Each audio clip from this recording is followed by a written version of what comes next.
Hello दोस्तों, welcome to Kanpur career academy. आज हम आपके लिए लेकर आ गए हैं अध्याय हिंदी और उसका चैप्टर का नाम है भाषा एवं व्याकरण। तो चलिए दोस्तों, देरी न करते हुए वीडियो को स्टार्ट करते हैं। आप लोगों में से जो लोग नए हैं वो वीडियो को लाइक और सब्सक्राइब कर लेंगे। चलिए दोस्तों, वीडियो स्टार्ट करते हैं। तो पहला क्वेश्चन है हमारा, निम्न में से हिंदी भाषा की लिपि कौन सी है? हिंदी भाषा की लिपि कौन सी है? तो हमारी देवनागरी लिपि है। हिंदी किस भाषा से ली गई है? तो हमारी देवनागरी लिपि से ली गई है। अगला क्वेश्चन है हमारा, हिंदी भाषा की कितनी बोलियां हैं? हिंदी भाषा की कितनी बोलियां हैं? ये हमारा अभी 2021 यूपी टेट में आया हुआ क्वेश्चन है। 2021 यूपी टेट में आया हुआ क्वेश्चन है। हिंदी भाषा में कितनी बोलियों की संख्या कितनी है? तो इसमें हमारी 18 है। कितनी है? 18 है। इसमें जितने भी क्वेश्चन है सारे किसी न किसी एग्जाम में आए हुए हैं, तो आप लोग एक भी क्वेश्चन मिस मत करिए और पूरा एंड तक वीडियो देखना है। चलिए दोस्तों, अगले क्वेश्चन को बढ़ते हैं। अगला क्वेश्चन है हमारा, हिंदी भाषा का कौन सा रूप मानक हिंदी के रूप में स्वीकार किया गया है? हिंदी भाषा का कौन सा रूप मानक हिंदी के रूप में स्वीकार किया गया है? तो हमारा खड़ी बोली। खड़ी बोली को मानक हिंदी भाषा के रूप में स्वीकार किया गया है। चलिए दोस्तों, अगले क्वेश्चन को बढ़ते हैं। अगला क्वेश्चन है हमारा, हिंदी की उपभाषाओं की संख्या बताइए। हिंदी की उपभाषाओं की संख्या कितनी है? तो हमारी कितनी है? तो हमारी 5 है। हिंदी की उपभाषाएं कितनी है? तो हमारी हिंदी की उपभाषाएं कितनी है? तो 5 हैं। इनको हम लोग देख लेंगे कौन कौन सी उपभाषाएं हैं। तो हमारी है संस्कृत, और इसके बाद पाली, इसके बाद हमारी है प्राकृत, इसके बाद अपभ्रंश और इसके बाद लास्ट है हमारी हिंदी। ये हमारी हिंदी की 5 उपभाषाएं, इनसे पांचों से मिलकर हिंदी का निर्माण हुआ है। चलिए दोस्तों, अगले क्वेश्चन को बढ़ते हैं। अगला क्वेश्चन है हमारा, हिंदी भाषा के वर्तमान स्वरूप को विकसित और सांस्कृतिक करने में महत्वपूर्ण योगदान किसका है? तो किसका है हमारा हिंदी भाषा को जो है विकसित करने और वर्तमान स्वरूप में देने के लिए? तो हमारे किसका है? तो हमारा है महावीर प्रसाद द्विवेदी का। महावीर प्रसाद द्विवेदी को हिंदी भाषा का जो महत्वपूर्ण स्वरूप दिया है। अगले क्वेश्चन की बढ़ते हैं। अगला क्वेश्चन है हमारा, भाषा शब्द की उत्पत्ति किस धातु से हुई है? भाषा शब्द की उत्पत्ति किस धातु से हुई है? धातु से हुई है तो मैं किससे हुई है? भाष से हुई है। जैसे कि हम लोग पढ़ना लिखते हैं, पढ़ना शब्द इसकी धातु क्या होगी? तो हमारी पठ धातु होगी। पठ धातु। लिखना की धातु क्या होगी? तो लिखना की लिख धातु होगी। तो ऐसे ही हमारी भाषा शब्द की उत्पत्ति किस धातु से हुई है? तो हमारी भाष जो है धातु से हुई है। चलिए दोस्तों, अगले क्वेश्चन को बढ़ते हैं। अगला क्वेश्चन हमारा क्वेश्चन नंबर 7 है, निम्न में से कौन सी भाषा का अंग नहीं है? निम्न में से कौन सी भाषा का अंग नहीं है? तो इसका हमारा शब्द भाषा के अंतर्गत आएगा, वाक्य भी भाषा के अंतर्गत आएगा, ध्वनि भी भाषा के अंतर्गत आती है, लेकिन लेख हमारा भाषा के अंतर्गत नहीं आता। ये हमारा लिखने के अंतर्गत आता है। ये हमारा लेख हमारा लिखने के अंतर्गत आता है। यदि आप लोगों को वीडियो अच्छा लग रहा हो तो आप लोग वीडियो को लाइक और सब्सक्राइब कर लें और अपने दोस्तों को शेयर भी कर लें। अगला क्वेश्चन है, भाषा की मूलभूत इकाई कौन सी है? भाषा की जो मूलभूत इकाई है वो हमारी क्या होगी? हमारी ध्वनि होगी, ध्वनि चिन्ह। भाषा की मूलभूत इकाई हमारी ध्वनि चिन्ह होगी। अगला क्वेश्चन है, सेम टू सेम, भाषा का निर्माण इनमें से किसके संयोग से हुआ है? भाषा का निर्माण इनमें से किसके संयोग से हुआ है? ये हमारा ध्वनि चिन्ह के संयोग से हुआ है। हर एक क्वेश्चन अपने आप में यूनिक है और किसी न किसी एग्जाम में आया हुआ है। आप लोग वीडियो को लाइक और सब्सक्राइब करते जाएं अगर हमारी मेहनत आपको अच्छी लग रही हो। अगला क्वेश्चन हमारा, आधुनिक भारतीय भाषाओं का विकास किस भाषा से हुआ है? आधुनिक भारतीय भाषाओं का विकास किस भाषा से हुआ है? तो हमारा किससे हुआ है? ये हमारा अपभ्रंश से हुआ है। अपभ्रंश से हुआ है। अभी हमने आपको बताया था, पहले संस्कृत आएगा, संस्कृत, इसके बाद पाली, इसके बाद प्राकृत, इसके बाद अपभ्रंश जो कि हमारा आंसर है, और इसके बाद हिंदी सबसे लास्ट में आएगी। तो कह रहे आधुनिक भारतीय भाषाओं का विकास किस भाषा से हुआ है? तो ये अब हिंदी से पहले क्या आ रहा है? अपभ्रंश आ रहा है। तो इसका ऑप्शन नंबर सी राइट होगा। अगले क्वेश्चन को बढ़ते हैं। अगला क्वेश्चन हमारा, देवनागरी लिपि भाषा का विकास किससे हुआ है? देवनागरी लिपि भाषा का विकास किससे हुआ है? ये हमारा ब्राह्मी से हुआ है, ब्राह्मी से। इसको आप लोग डायरेक्ट याद रखेंगे, बहुत ही इंपॉर्टेंट क्वेश्चन है और ये किसी न किसी एग्जाम में अभी आएगा जरूर। देवनागरी लिपि का विकास किस लिपि से हुआ? बहुत ही इंपॉर्टेंट, मोस्ट इंपॉर्टेंट क्वेश्चन है। इसको आप लोग इंपॉर्टेंट लगा दीजिए और इसको नोट कर लीजिए। देवनागरी लिपि का विकास किस लिपि में हुआ है? ये हमारा ब्राह्मी लिपि से हुआ है। अगला क्वेश्चन है हमारा, मानक हिंदी में पश्चिमी हिंदी किन ध्वनियों के लोप हो गया। मानक हिंदी में पश्चिमी हिंदी की किन ध्वनियों का लोप हो गया? तो हमारा इसमें द्वित ध्वनियों का लोप हो गया। अब आप लोग पूछ रहे हो द्वित ध्वनियाँ कौन सी होती हैं? तो द्वित ध्वनियाँ होती हैं जिससे हम लोग दिल्ली लिखते हैं, दिल्ली, तो इसमें डबल ला होता है, ये हमारी द्वित ध्वनियाँ हैं। कुत्ता लिखने पर डबल वर्ड हो रहा है कुत्ता, ये हमारी द्वित ध्वनियाँ के अंतर्गत आती हैं। तो जो पश्चिमी हिंदी है इनमें द्वित ध्वनियों का लोप हो रहा है। चलिए दोस्तों अगले क्वेश्चन को पढ़ते हैं। अगला क्वेश्चन है क्वेश्चन नंबर 13 है, व्याकरण और वर्तनी की दृष्टि से शुद्ध भाषा कहलाती है। व्याकरण और वर्तनी की दृष्टि से शुद्ध भाषा कहलाती है तो हमारी मानक भाषा। कौन सी भाषा है? हमारी मानक भाषा। अगला क्वेश्चन है, आज संचार माध्यमों में हिंदी भाषा को किस रूप में प्रयोग किया जाता है? तो किस भाषा के रूप में प्रयोग किया जाता है? ये हमारी मानक भाषा है। हिंदी हमारी कैसी है? मानक भाषा है। अगला क्वेश्चन है, अंगा का उच्चारण स्थान क्या है? अंगा का उच्चारण स्थान क्या है? तो ये हमारा क्या है? ये हमारा नासिक है। अंगा का उच्चारण स्थान क्या है हमारा? ये हमारा नासिक है। चलिए दोस्तों अगले क्वेश्चन को पढ़ते हैं। अगला क्वेश्चन है हमारा, संघ की भाषा हिंदी और लिपि देवनागरी होगी, यह संविधान के किस अनुच्छेद में है? तो ये हमारा संविधान के अनुच्छेद 343 के का में है, 343 के का में है। और कब बनी थी? तो ये हमारी 14 सितंबर सन 1949 में हिंदी को राजकीय भाषा का दर्जा दिया गया था। अगला क्वेश्चन इसी से रिलेट होकर आ गया है कि हिंदी दिवस किस तिथि को मनाया जाता है? हिंदी दिवस किस तिथि को मनाया जाता है? तो हमारा 14 सितंबर को मनाया जाता है। 14 सितंबर सन 1949 को हिंदी जो है हिंदी दिवस को हिंदी को अपनी भारतीय भाषा का दर्जा दिया गया था, राजकीय भाषा का। और अगर पूछे विश्व हिंदी दिवस कब मनाया जाता है? विश्व हिंदी दिवस तो हमारा 10 जनवरी को मनाया जाता है। कब? 10 जनवरी को मनाया जाता है विश्व हिंदी दिवस। इस जो दिवस हैं, दिवस और थीम से हमारा एक वीडियो पड़ा हुआ है, उसको आप लोग देख लेंगे, उससे एक भी क्वेश्चन आपका दिवस और थीम से छूटेगा नहीं। चलिए दोस्तों अगले क्वेश्चन को बढ़ते हैं। अगला क्वेश्चन हमारा, हिंदी को भारत की राजभाषा के रूप में कब स्वीकार किया गया था? तो अभी हमने आपको बताया कि 14 सितंबर सन 1949 को हिंदी को भारत की राजभाषा के रूप में घोषित किया गया था। अगला क्वेश्चन है, और यूपी में जो उर्दू है, उर्दू को दूसरी राजभाषा कब घोषित किया गया था? तो ये 1989 में घोषित किया गया था। 1989 में घोषित किया गया था। यूपी में उर्दू को दूसरी राजकीय भाषा। यूपी में 2 राजकीय भाषाएं हैं, एक हिंदी है और एक उर्दू है। चलिए दोस्तों अगले क्वेश्चन को बढ़ते हैं। अगला क्वेश्चन हमारा, कितने भारतीय राज्यों में की राजभाषा हिंदी है? तो ये हम लोग भारत के वासी हैं, ये हम लोगों को पता होना चाहिए कि हम लोग कितने राज्यों में जो है हिंदी राज्य की राजभाषा है। तो ये कितने राज्यों की राजभाषा है? तो हमारे 10 भारतीय राज्यों की राजभाषा हिंदी है। भारत में 10 राज्य ऐसे हैं जिनमें हिंदी बोली जाती है। अगला क्वेश्चन हमारा, अपभ्रंश भाषा का विकास किससे हुआ है? अपभ्रंश भाषा का विकास किससे हुआ है? तो हमने आपको अभी पूरा सीरियल बताया था कि संस्कृत, फिर से आप लोग देख लेंगे, संस्कृत, इसके बाद पाली, इसके बाद प्राकृत, इसके बाद अपभ्रंश, तब हिंदी आएगी। ठीक है, तो इसमें पूछ रहा अपभ्रंश भाषा, तो अपभ्रंश से पहले कौन सी आ रही है? तो प्राकृत आ रही है, तो प्राकृत होगा इसका सही आंसर। इसका आंसर क्या होगा? प्राकृत। अपभ्रंश भाषा का विकास किससे हुआ? तो प्राकृत से हुआ। भारत में हिंदी भाषी राज्यों की संख्या कितनी है? तो अभी हमने आपको बताया हिंदी भाषी राज्यों की संख्या 10 है। भारत में हिंदी भाषी राज्यों की संख्या कितनी है? हिंदी भाषी राज्यों की संख्या 10 है। चलिए दोस्तों अगले क्वेश्चन को बढ़ते हैं। अगला क्वेश्चन हमारा, किस देश में हिंदी भाषा का प्रयोग लिखने और बोलने में किया जाता है? किस देश में, यानी विदेश में, किस देश में हमारी जो हिंदी भाषा है लिखने और बोलने में प्रयोग की जाती है? अगर वहाँ आप चले जाएंगे तो आपको किसी भी प्रकार की कोई दिक्कत नहीं होगी भाषा को लेकर। तो ये हमारे कौन से देश है? मॉरिशस। मॉरिशस में हमारे जो है हिंदी भाषा को लिखने और बोलने के रूप में किया जाता है। वहाँ के PM कौन है? तो जगन्नाथ हैं, वहाँ के PM जगन्नाथ हैं वहाँ।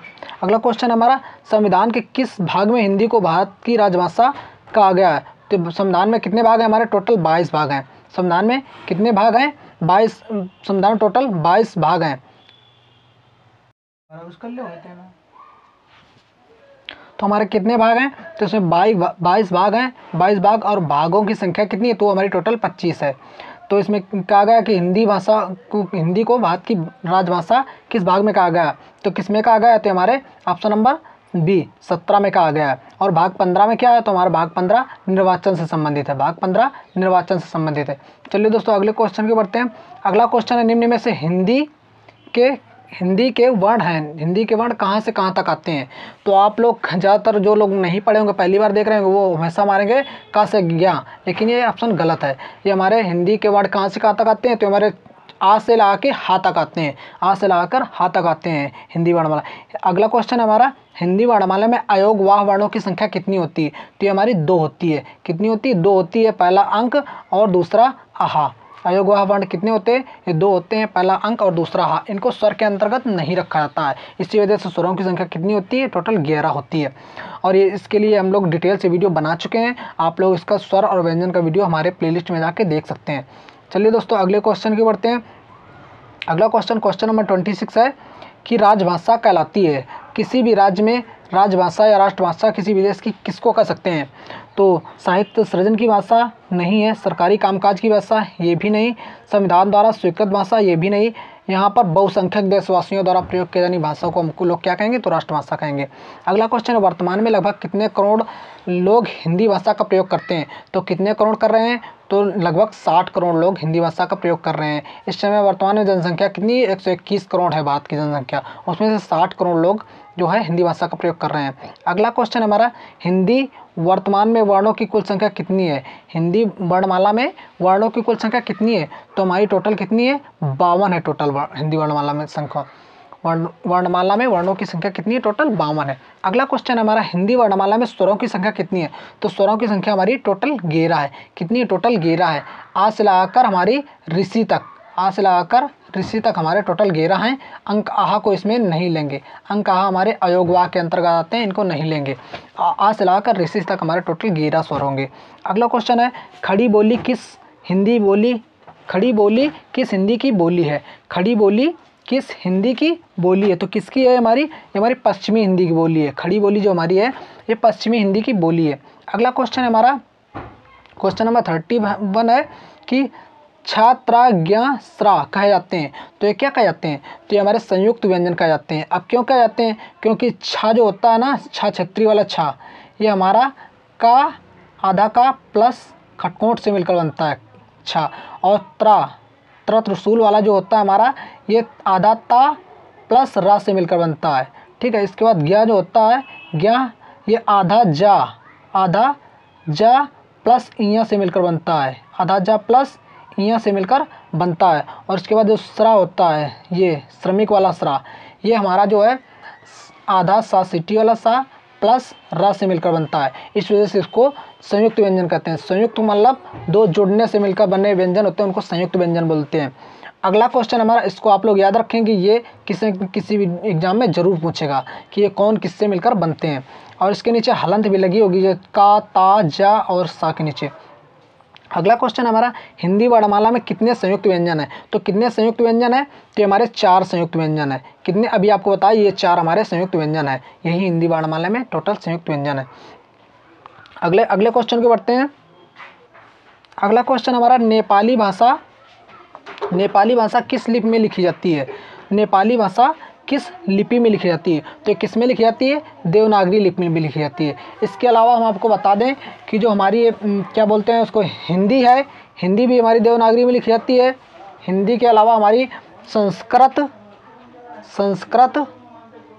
का मराठी और नेपाली, ये चारों भाषाएं जो हमारी देवनागरी के अंतर्गत लिखी जाती हैं। क्वेश्चन आपको घुमा भी सकता है कि हिंदी किस भाषा में लिखी जाती है, तो ये भी देवनागरी में लिखी जाती है, संस्कृत भी देवनागरी में लिखी जाती है, और मराठी भाषा जो है ये भी हमारी देवनागरी लिपि में लिखी जाती है, और नेपाली भी हमारी देवनागरी लिपि में लिखी जाती है। तो क्वेश्चन था हमारा, नेपाली भाषा किस लिपि में लिखी जाती है? तो हमारी देवनागरी में लिखी जाती है। अगला क्वेश्चन हमारा, व्याकरण संज्ञा के कितने भेद बताएं? वैसे तो संज्ञा हमारे 3 प्रकार की होती है, व्यक्तिवाचक, जातिवाचक और इसके बाद भाववाचक। नॉर्मली हमारी 3 टाइप की होती है, लेकिन जो हिंदी व्याकरण में व्याकरण जो है उन्होंने 5 प्रकार की बता दी है। कौन सी है 5 प्रकार? ये 3 प्रकार तो ये हो गए, और 2 है हमारे समूहवाचक, और इसके बाद हमारी द्रव्यवाचक। ये हमारे व्याकरणों के हिसाब से 5 प्रकार की जो है संज्ञा के भेद हैं। अगले क्वेश्चन पे बढ़ते हैं। जातिवाचक संज्ञा है, जातिवाचक संज्ञा कौन सी है? तो इसमें जातिवाचक संज्ञा हमारी कौन सी है? घोड़ा हमारी जातिवाचक संज्ञा है। गंगा ये नदी का नाम है, ये हमारी व्यक्तिवाचक संज्ञा के अंतर्गत है। सभा ये हमारी समूहवाचक संज्ञा के अंतर्गत आएगा। बुढ़ापा हमारा जो है भाववाचक संज्ञा के अंतर्गत आएगा। हरियाली क्या है? हरियाली कौन सी संज्ञा है? तो हरियाली हमारी भाववाचक संज्ञा है। जिसका हम अनुभव कर सके वो हमारी भाववाचक संज्ञा के अंतर्गत आएगी। अगला क्वेश्चन हमारा भाववाचक संज्ञा नहीं है। भाववाचक संज्ञा नहीं है, कौन सी नहीं है हमारी भाववाचक संज्ञा? तो इसमें अफ्रीकी हमारी भाववाचक संज्ञा नहीं है। अफ्रीकी हमारी जातिवाचक संज्ञा है। अफ्रीकी के लोग एक जाति टाइप से होगी, अफ्रीका जाति के लोग उनको अफ्रीकी बोलेंगे, तो ये हमारी जातिवाचक संज्ञा है। अगला क्वेश्चन है बंधुत्व किस प्रकार की संज्ञा है? तो बंधुत्व हमारी भाववाचक संज्ञा है। मित्रता या मित्रत्व और शत्रुता या शत्रुत्व ये हमारी भाववाचक संज्ञा के अंतर्गत आएंगी। अगला क्वेश्चन है पूर्व दिशा किस भाषा का रूप है? पूर्व दिशा तो एक दिशा का नाम हो गया, दिशा का नाम हो गया तो हमारा किसके अंतर्गत है? ये हमारा व्यक्तिवाचक संज्ञा के अंतर्गत आएगा। जैसे नाम आ जाए तो हमारा व्यक्तिवाचक संज्ञा, अगर केवल दिशा आ जाए, केवल दिशा, तो ये हमारी जातिवाचक संज्ञा आ जाएगी, जातिवाचक संज्ञा। अगर नाम आ जाए तो व्यक्तिवाचक संज्ञा। जैसे नदी आ जाए तो हमारी जातिवाचक संज्ञा, नदी का नाम गंगा, वो हमारी व्यक्तिवाचक संज्ञा के अंतर्गत आएगी। घी कौन सी संज्ञा है? घी हमारी द्रव्य है, तो ये हमारी द्रव्यवाचक संज्ञा के अंतर्गत आएगी। अगले क्वेश्चन को बढ़ते हैं, क्वेश्चन नंबर 41। आप लोग वीडियो को लाइक और सब्सक्राइब करते जाएं यदि आप लोगों को हमारा वीडियो अच्छा लग रहा हो। अगला क्वेश्चन है हृदय ने कहा कि मैं मुक्ति के गाल पर तमाचा मारूंगा।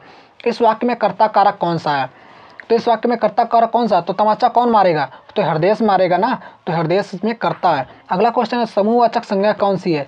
समूहवाचक संज्ञा कौन सी है जिसमें किसी चीज़ का मतलब एक समूह बन रहा हो, उसको समूहवाचक कहेंगे। तो इसमें अंगूर हमेशा समूह में होते हैं, तो ये हमारा समूहवाचक संज्ञा होगा। अगला क्वेश्चन है हमारा व्यक्तिवाचक, भाववाचक, जातिवाचक संज्ञाओं का सही क्रम क्या होगा? व्यक्तिवाचक, भाववाचक और जातिवाचक संज्ञाओं का सही क्रम क्या होगा? तो क्या होगा इसमें हम लोग देखते हैं। पहले ऑप्शन से व्यक्तिवाचक मतलब नाम होना चाहिए किसी चीज़ का। दैनिक जागरण ये हमारा अखबार का नाम है, ये हमारे व्यक्तिवाचक है। भाववाचक मतलब धुलाई, मिठाई, ये हमारे भाववाचक के अंतर्गत आएंगी। इसके बाद जातिवाचक तूफान के नाम कई टाइप से होते हैं, तो तूफान केवल बोल दिया है, इसके बाद अगर नाम दिया होता तो व्यक्तिवाचक होता। तो यही हमारा पहला ऑप्शन सही हो रहा है, पहला ऑप्शन हमारा सही हो रहा है। व्यक्तिवाचक, भाववाचक और जातिवाचक संज्ञाओं के सही क्रम यही है, पहला नंबर। अगला क्वेश्चन हमारा अकारांत व आकारांत संज्ञाएं कौन सी हैं? तो ये कौन सी है हमारी अकारांत व आकारांत संज्ञाएं? तो ये हमारे पुल्लिंग संज्ञाएं। कैसी है हमारी? ये पुल्लिंग संज्ञाएं हैं। चलिए दोस्तों अगले क्वेश्चन को बढ़ते हैं। अगला क्वेश्चन हमारा संस्कृत के अकारांत शब्द होते हैं। संस्कृत में अकारांत शब्द होते हैं तो कितने होते हैं? इसमें संस्कृत में अकारांत शब्द स्त्रीलिंग होते हैं। संस्कृत अकारांत शब्द होते हैं जो हमारे स्त्रीलिंग होते हैं। अगला क्वेश्चन हमारा ए रमेश यहाँ आओ। ए रमेश यहाँ आओ, इसमें कौन सा कारक है? तो इसमें कौन सा कारक है? कारक चिन्ह ये हमारा, इसमें ए रमेश जो हमारा है संबोधन है हमारा। ए रमेश इधर आओ, तो हमारा कौन सा संबोधन कारक है? संबोधन कारक है। आपको बता दें सभी कारक हमारे 8 प्रकार से होते हैं। कर्ता ने यहाँ पे आएगा, कर्म को करण से के द्वारा, करण से द्वारा, ठीक है। इसके बाद हमारा अधिकरण में पै पर होता है, अधिकरण में पै पर। संप्रदान के लिए अपादान से अलग होने में अधिकरण में पै पर, संबंध काकी के रारी रे, और जो होता है संबोधन हे वो अरे। अगला क्वेश्चन है चिड़िया का बहुवचन क्या होगा? तो चिड़िया का बहुवचन चिड़िया होगा। अगला क्वेश्चन हमारा दही शब्द है। दही शब्द कौन सा है? तो दही शब्द कौन सा लिंग होगा? आप लोगों को हमने बताया था कि दही और पनीर दूध से बनने वाले दो ही जो प्रोडक्ट हैं, एक है दही है और दूसरा पनीर, ये हमारे पुल्लिंग में आएंगे, बाकी सारे स्त्रीलिंग में आ जाएंगे। दही और पनीर दो ही ऐसे हैं जो हमारे पुल्लिंग में आ जाएंगे, बाकी सारे स्त्रीलिंग में आ जाएंगे। दूसरा कौन सा है? पनीर, इसको हम लोग पुल्लिंग में रखेंगे। ये 2 अपवाद हैं, बाकी सारे दूध से बनने वाले जो द्रव्य हैं वो हमारे जो है स्त्रीलिंग में आ गए। गीता हाथ से मारती है, इसमें कौन सा कारक है? गीता हाथ से मारती है, इसमें कौन सा कारक है? तो इसमें करण कारक है। हाथ के द्वारा मारती है ना, हाथ के द्वारा मारती है, तो करण से के द्वारा। अगला क्वेश्चन हमारा संप्रदान कारक में को का प्रयोग किस अर्थ में होता है? संप्रदान कारक में को का प्रयोग किस अर्थ में होता है? तो के लिए होता है। संप्रदान कारक में को का प्रयोग संप्रदान के लिए होता है, ठीक है। संप्रदान के लिए होता है, इसमें को का कारक जो है के लिए होगा। वह कार मेरी है, वह कार मेरी है, संबंध है ना, वह कार वह, जो दिख रही है उसके पास ना, वह कार मेरी है। इसमें संबंध कारक है। कौन सा कारक है? संबंध कारक है। अगला क्वेश्चन हमारा, क्रिया के कार्य का फल जिस पर पड़ता है, क्रिया के कार्य का फल जिस पर पड़ता है उसको क्या बोलते हैं? तो उसको कर्म बोलेंगे। क्रिया के कार्य का फल, क्रिया के तुरंत पहले जिसमें होगा, जैसे कि राम ने आम खाया, तो क्या खाया? क्रिया के कार्य का फल क्या खाया? तो इसने क्या खाया? आम खाया, तो आम हमारा कर्म होगा। अगला क्वेश्चन हमारा, कारक चिन्हों को कहा जाता है, तो कारक चिन्हों को क्या कहा जाता है? ये हमारे परसर्ग होते हैं। कारक चिन्हों को क्या कहा जाता है? ये हमारे, इनको परसर्ग बोलते हैं। कारक चिन्ह हमारे 8 प्रकार के होते हैं।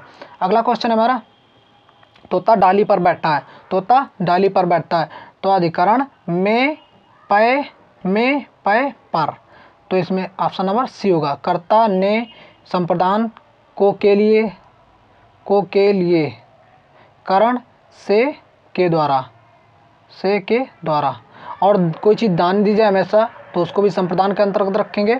अगला क्वेश्चन हमारा क्वेश्चन नंबर 54 हो गया है। इसके बाद अगला क्वेश्चन देखते हैं हमारा 55, सदा एक वचन में प्रयुक्त होने वाला शब्द कौन सा है? तो सदा एक वचन में प्रयुक्त होने वाला शब्द कौन सा है? तो हस्ताक्षर हमारा जो होता है ये बहुवचन में रखा जाएगा। हस्ताक्षर हमेशा बहुवचन में होगा। सोना भी हमेशा बहुवचन में होगा। ठीक है। पुस्तक को पुस्तकें कर सकते हैं, पुस्तक को पुस्तकें कर सकते हैं, तो सहायता इसमें जो हमारा ये हमेशा सदा एक वचन में रहेगा। अगला क्वेश्चन है, वृक्ष से पत्ता गिरता है, वृक्ष से पत्ता गिरता है, तो अलग होने की बात आ गई ना, अलगाव दिखा रहा है। वृक्ष से पत्ता गिरता है, तो इसमें अपादान जो है, अलगाव की स्थिति आ गई तो अपादान हो जाएगा। अपादान के लिए क्या आपको बताया था कि अपादान से अलग होने में, अपादान से अलग होने में अधिकरण में पय पर, कर्ता कर्म को करण से के द्वारा, से आए लेकिन द्वारा किसी माध्यम से हो तो उसको करण बोलेंगे। अगला हमारा, एक वचन व बहुवचन दोनों में प्रयुक्त हो, जो एक वचन व बहुवचन दोनों में प्रयुक्त होने वाला शब्द कौन सा हो? सोना हमेशा बहुवचन में होगा, बहुवचन। आंसू हमेशा बहुवचन में होगा। ठीक है। सांबा ये किसी का नाम है, सांबा किसी का नाम है। इसके बाद ये योद्धा हमारा, ये एक वचन में भी आएगा और बहुवचन में भी आएगा। योद्धा हमारा दोनों में आ जाएगा। अगला क्वेश्चन है, किस कारक में से विभक्ति का प्रयोग साधन के रूप में किया जाता है? तो किस में किया जाता है? तो इसमें करण का प्रयोग हमारा से का साधन के रूप में किया जाता है। कारक के कितने भेद होते हैं? अभी आपको बताया 8 भेद होते हैं। अब कौन कौन से होते हैं एक बार फिर से सुन लीजिए। कर्ता ने कर्म को करण से के द्वारा संप्रदान के लिए, अपादान से अलग होने में, अधिकरण में पय पर, संबंध काकी के रारी रे और नानी ने, संबोधन हे वो अरे। ये 8 प्रकार से होते हैं। अगला क्वेश्चन है, मैं का बहुवचन क्या होगा? मैं का बहुवचन क्या होगा? तो क्या होगा मैं का बहुवचन? इसमें हम होगा। हम लोग गए थे, मैं गया था, इसके बाद हम लोग गए थे बोल दो तो मैं का बहुवचन हम लोग आ जाएगा। अगला क्वेश्चन है हमारा बाबा ने चंद्रभूषण को डंडा मारा, बाबा ने चंद्रभूषण को डंडा मारा। इस वाक्य में कौन सा कारक है? कौन सा कारक इस वाक्य में? तो बाबा ने, कर्ता ने। ठीक है। और डंडे से मारा तो करण हो जाता। अगर यहाँ पर लिख जाता डंडे से मारा तो डंडे के द्वारा मारा जाता तो यहाँ पे करण हो जाता है, लेकिन अभी यहाँ पे बाबा ने चंद्रभूषण को डंडा मारा तो करता है। मुरली गांव से चला गया, यानी गांव को छोड़ दिया। मुरली गांव से चला गया तो गांव से छोड़ दिया, अपद अलगाव की स्थिति आ गई तो यहाँ पे अपादान से अलगाव की स्थिति। अपादान में अलग, जो सो कौन सा सर्वनाम है? जो सो जो हमारा है कौन सा सर्वनाम है? तो हमारा कौन सा सर्वनाम है? तो हमारा संबंधवाचक सर्वनाम है। और सर्वनाम के कितने प्रकार होते हैं? डायरेक्ट क्वेश्चन बनता है। तो सर्वनाम के हमारे 6 प्रकार होते हैं। कितने प्रकार होते हैं? 6 प्रकार होते हैं सर्वनाम के। तो हम लोग देखते हैं कौन से 6 प्रकार होते हैं। आइए हम लोग सर्वनाम के 6 प्रकार देखते हैं। कौन से होते हैं? 6 प्रकार होते हैं सर्वनाम के। तो इसमें 3 तो आपके दिए ही हैं, इसमें फिर से आपको एक तरफ से बताते हैं। पहला है अपना पुरुषवाचक सर्वनाम, दूसरा है हमारा निश्चयवाचक सर्वनाम जो कि ये दिया हुआ है, और तीसरा हमारा अनिश्चयवाचक सर्वनाम। ठीक है, अनिश्चयवाचक। इसके बाद हमारा संबंधवाचक, प्रश्नवाचक और निजवाचक। तो हमारे 6 प्रकार होते हैं, संबंधवाचक, प्रश्नवाचक और एक निजवाचक। ये हमारे 6 प्रकार होते हैं। पुरुषवाचक, इसके बाद हमारा जो होता है अनिश्चयवाचक, निश्चयवाचक, निजवाचक, प्रश्नवाचक और संबंधवाचक। ये हमारे 6 प्रकार होते हैं। थोड़ी राइटिंग थोड़ी गड़बड़ आ रही है, आप लोग भावनाओं को समझेंगे। अगला क्वेश्चन हमारा, निम्न में से कौन सा सार्वनामिक विशेषण का उदाहरण है? निम्न में से कौन सा सार्वनामिक विशेषण का उदाहरण है? तो कौन सा उदाहरण है? निम्न में से कौन सा सर्वनामिक विशेषण का उदाहरण है? तो इसमें हमारा तुम्हारा, तुम्हारा हमारा सर्वनाम विशेषण के अंतर्गत आ जाएगा। तुम्हारा, तुम, तुम्हें, मैं, हमें, वे, ये सब हमारा सर्वनाम विशेषण के अंतर्गत आता है।